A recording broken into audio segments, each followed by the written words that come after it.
Hello, welcome back. Today's Tuesday, April 2nd, 2024. This is my election prediction for Kamala Harris versus Donald Trump. So, for context, this scenario could happen if the worst occurs to Joe Biden and Harris becomes the president. If she's the incumbent president, she would likely run in the 2024 election against Donald Trump, and this is how I view that the election would go. So, I'd like to look at the 2016 election, where it was Hillary Clinton versus Donald Trump. Donald Trump basically swept Hillary Clinton in swing states, except he lost in Minnesota. And Hillary Clinton ran her campaign mostly off the idea that she would be the first female president. If Kamala Harris is the incumbent president, then she will be the first female president. But as we saw in 2016, this idea didn't necessarily work out, and it didn't really boost any voters to polls or have anyone essentially excited to vote for Clinton purely for this reason. So I don't think that Kamala Harris being the first female president would actually affect much in terms of her votes. What I do think will affect her votes is her being seen as less moderate than Joe Biden and her having less high approval than Joe Biden.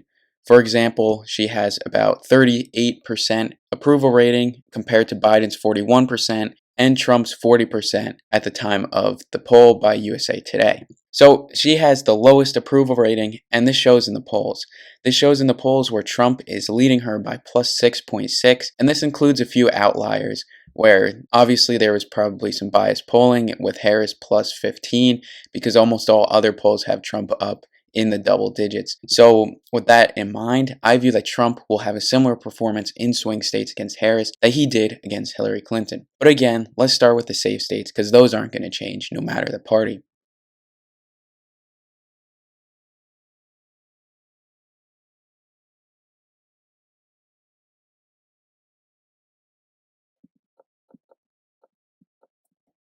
So now we have what are considered to be the swing states slash swing districts in the case of Nebraska second and Maine second. So I view that the swing states will, almost all of them will go to Donald Trump due to Harris's unpopularity. And another thing I'd like to note is that I'm not actually doing the election margins. I'm not showing which states will be tilt or lean because there's not enough data to actually have me have this informed opinion that will allow me to make specific determinations on what percent of the votes will go to which candidate. So with that in mind, I'm going to start by giving the swing states that I view will almost certainly go to Donald Trump with that being Texas, Florida, North Carolina, Ohio, and Iowa. So these states actually went to Donald Trump against Joe Biden, and I view Harris as even less likely to win against Donald Trump than Joe Biden was. And Joe Biden, as we know, defeated Donald Trump, but actually lost in these states. So I view that these states will once again go to Donald Trump. And also for Donald Trump, he won Maine second against Joe Biden, and he will win Maine second again against Harris. He'll also win Alaska. That also went to Donald Trump back in 2020 as well as 2016. And these are the states that I view will be closer, but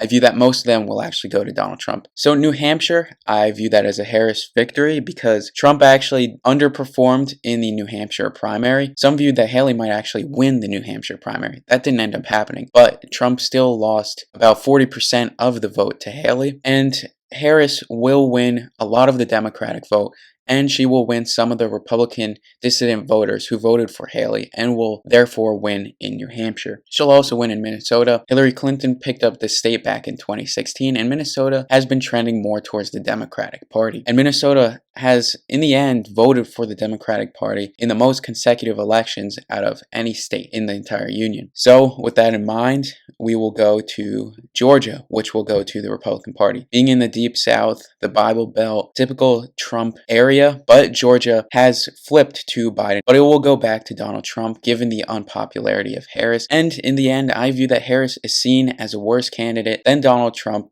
to the average middle class voter. Joe Biden was middle class himself, and obviously Donald Trump was not middle class himself. But Harris has some gaffes from her past. She has some statements that she'd probably like to retract, especially regarding how she was as the Attorney General, which makes middle class voters seem a little uneasy about her potential presidency. And for that reason, the Midwest will also go to Donald Trump because the Midwest is built off of middle class people, like how Joe Biden was when he was originally running for Senate from Delaware, and he was born in Scranton, raised in Scranton, and seemed like a middle class guy that people could just resonate with. And here I'll go to the West Coast after saying all that. We have Nevada and Arizona. So these states barely voted for Biden and Biden-backed candidates in 2020 and 2022, and for that reason would vote for Donald Trump in 2024 if he runs against Kamala Harris. So Trump will win in both Nevada and Arizona, and he will also win in Nebraska's second, which voted for Biden. Because of the aforementioned reasons, Kamala Harris's unpopularity, as well as her inability to resonate with middle-class voters, even though she was more middle-class than Donald Trump himself, she doesn't have the populism that